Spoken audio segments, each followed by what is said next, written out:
San Pablo. Kaya dapat ibalik natin si Martin Ilagan para sa malayang sanggunian. Kay Martin din ako, dahil siya'y nagsasagawa ng programang pangkabuhayan. Kay Martin din ako sapagkat naging bahagi ako ng kanyang dental at medical mission. Kay Martin din ako dahil marami siyang programang nakapagpasaya sa mga kabataan. Basta ako mahilig ako magulong. Lola, dapat po kay Martin na din kayo. At higit sa lahat na ilalayo niya ang kabataan sa mga masasamang isyu. Sana bumalik na si Kuya Martin.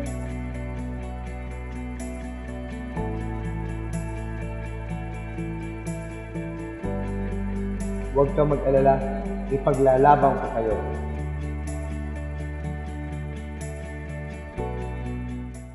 Si Martin Ilagan lang ang Vice Mayor na nakapagpakita ng tunay na pagkalinga at pagmamahal sa kanyang mga kababayan.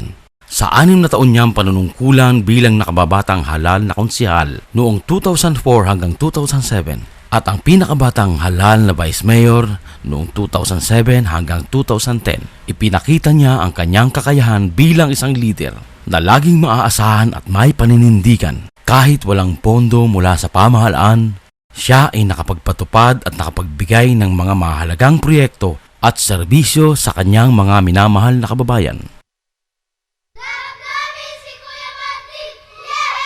Tunghayan po natin at sariwain ang mga programa at proyekto ni Vice Mayor Martin Ambray Ilagan.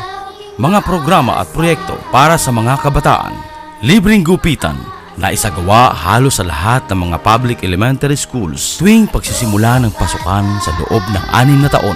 Feeding program upang matugunan ang pangailangan ng tamang nutrisyon ng mga kabataan. Ang feeding program ay palagian niyang isinasagawa sa mga paaralan at sa mga lugar na higit itong kailangan. San Pablo Idol, programang pangkabataan na ang layunin ay tuklasin at dinangin ang angking talento at galing ng mga kabataan. Ito ay taon-taon isinasagawa ni Vice Mayor Martin Ilagan sa loob ng 5 taon. Mga programa at proyekto para sa kagalingang panlipunan. Medical and Dental Mission. Sa loob ng 6 na taon, ipinadama ni Martin Ilagan ang kanyang pagmamahal at pagkalinga sa kanyang mga kababayan. Halos linggo-linggo, si Martin Ilagan ay may kaloob na libreng medical and dental mission sa mga barangay at sa iba't ibang samahang sibiko at samahang relihiyoso sa lungsod ng San Pablo. Anti-Drug Abuse Prevention and Awareness Program. Isusulong ang sports, dudurugin ang droga. Ito ang battle cry ni Martin Ilagan sa unang pagpasok niya bilang lingkod bayan.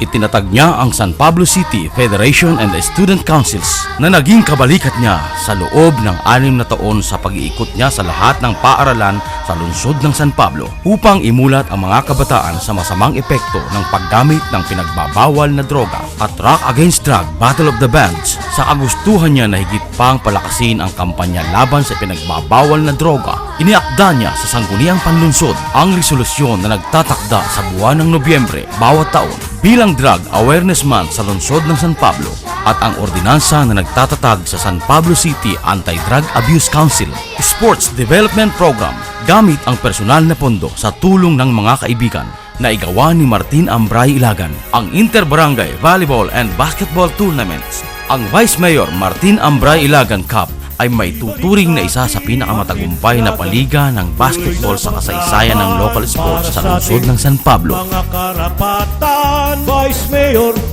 sa Sanggunian, Martin Ilagan, noon ay lumaban sa maraming mga katiwalian at patuloy na nagbabantay at sa ating laging daramay. Martin Ilagan, ibalik sa sanggunian.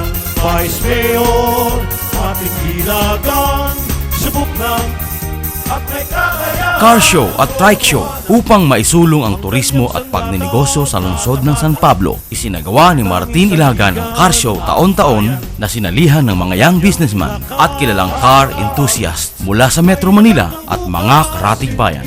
Naisagawa din niya ang taunang trike show upang isulong ang industriya ng 3 gulong sa lungsod ng San Pablo at ang disiplina at kaligtasan ng mga magta-tricycle at mga pasahero. Napakarami pa pong mga programa at mga proyekto ang isinagawa ni Martin Ilagan sa kanyang panunungkulan.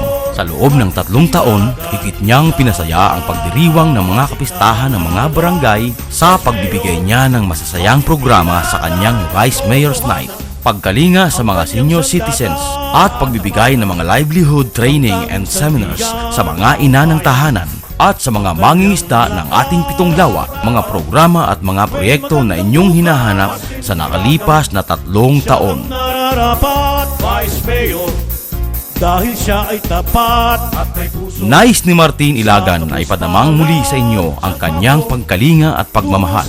Sa Mayo 13, 2013, ibalik natin siya bilang Vice Mayor ng lungsod ng San Pablo. Pagsama-samahan nating muli si Martin Ambray Ilagan. Ipaglalaban niya ang ating mga karapatan at maninindigan para sa malayang sangguniang panlunsod ng lungsod ng San Pablo. So magandang hapon po sa lahat. Dati pong Vice Mayor Martin Ilagan po ay naging kapartner po ng iglesia nito. Ito po sa dako ng Siete League sa mahaba pong panahon. Siya po ay naging kapartner natin sa mga medical missions natin, sa mga gift giving po na ibinibigay namin, hindi lamang po dito po sa loob ng iglesia, kundi doon din po doon sa mga iba't iba pong mga tao sa labas po ng iglesia nito, sa mga karate communities po natin. Ngayon din po, kapartner din po natin noon si Vice Mayor Martin Ilagan sa mga outreaches po namin. Kung saan, ganoon din po, nagbigay po siya ng libre tuli, medical mission, gift giving. So matagal po namin siyang naging kasama at naniniwala po ako personally, sa akin po bilang tagapaglingkod po ng iglesia na ito, na alam ko na mas sisipagan niya, mas gagawin niya ang lahat para mas makatulong pa sa atin dito sa San Pablo. Hindi lamang po sa mga matatanda, lalo tigit ang adikain po niya na doon sa mga kabataan, na iayos po yung future ng mga kabataan. Siya po ay nakasama din po natin para doon sa mga out of school youth, kung saan nagbigay din po siya ng mga seminars. Kapartner po niya yung mga iba't iba po mga sektor po ng lipunan, mga NGOs, para po mabigyan sila ng libreng education. Yan. So naniniwala po ako na kung siya po ay muling mahalal at kung siya po ay muling magbibigyan ng pagkakataong makapagsilbi sa atin, naniniwala po ako na mas hihigitan pa po niya, mas dodoble pa po niya ang pagsisipag. At alam ko po na ito ginagawa niya hindi lamang po para siya ay magkaroon ng pangalan, o hindi para malugod ng Diyos, mabigyan siya ng kapulungan. Kaya lamang po at maraming. Ako si Marco, naglaro ng interbarangay ng Barangay San Francisco, Calihan, sa paliga ng interbarangay ni Vice Martin Ilagan nung siya ay naglilingkod. Tanda ko pa noon nung nagpalaro siya noon, lahat ng barangay nakisali at lahat sa paniniwala ko nakatulong siya sa kabataan para makaiwas sa mga pinagbabawal na gamot dito sa ating lungsod. Siya lang din na nakapagpaliga dito sa ating lungsod ng San Pablo. Tanda ko pa ng Vice, lahat sinuportahan mo. Kaya ngayon, kaya mo yan, ibalik natin siya. Alam ko, marami pa rin naniniwala sa'yo at nagtitiwala. Dati tanong ko lang as chairman ng Barangay 28 nung term ni Vice Martin. Marami siyang naitulong sa tulad ng mga kabataan, tulad ng Liga ng Barangay, medical mission, at yung mga SK night sa mga barangay. Siya nagbigay ng saya at sigla sa lungsod ng San Pablo. Vice, andito lang kami, so supportahan ka namin mga SK. Alam mo, kaya mo yan, Vice. Ay, ang Pangulo dito sa Barangay 6A, si Pasita Bae, Pangulo ng Senior Citizens. Ay, pinatutunayan ko lang po nung ang ating naging vice, na tumatakbo rin ang vice mayor ng San Pablo, ang si Martin Ilagan. Ay nung siya ho ay kasalukuyang nakaupo, lahat pong kailangan namin mga senior citizens na inilalapit sa kanya ay kanya pong napapagbigyan lahat. Yun lamang po, maraming salamat.